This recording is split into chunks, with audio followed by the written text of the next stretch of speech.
দাদা বাইদেউসকল, অষ্টম দৰমহা আয়োগ কেতিয়া প্ৰযোজ্য হ'ব আৰু কমিটি গঠন হৈছে নে নাই? কমিটি গঠন হ'লেহে প্ৰতিবেদন দাখিল কৰাৰ পিছতেই বাস্তৱত ৰূপায়িত হ'ব। এয়া চাওক,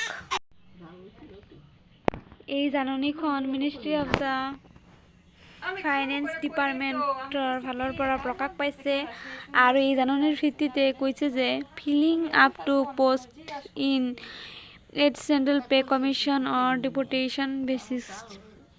এই পষ্টসমূহ ফিল আপ কৰাৰ বাবে জাননীসমূহ প্ৰকাশ পাইছে আৰু এই জাননীৰ দ্বাৰা আমি জানিবলৈ সক্ষম হৈছোঁ যে ইতিমধ্যে অষ্টম দৰমহা আয়োগৰ কাম কাজসমূহ আৰম্ভ হৈছেহে আৰু সেয়েহে নিৰ্দিষ্ট সময়ত অষ্টম দৰমহা আয়োগ লাগু হ'ব আৰু যাৰ ফলত কৰ্মচাৰীসকলে এই সুবিধা লাভ কৰিবলৈ সক্ষম হ'ব।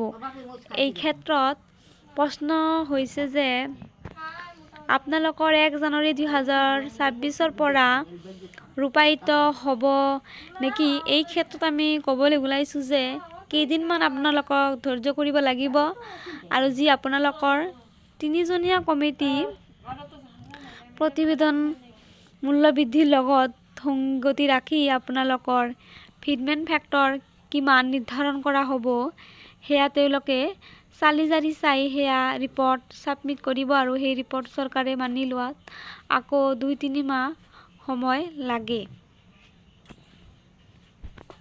অসমৰ কৰ্মচাৰীসকলেও 2026 চনৰ মাজভাগৰ পিছতেই অসম চৰকাৰে অষ্টম দৰমহা আয়োগৰ চৰকাৰী কৰ্মচাৰীসকলে অষ্টম দৰমহা আয়োগৰ সুবিধাসমূহ লাভ কৰিবলৈ সক্ষম হ'ব।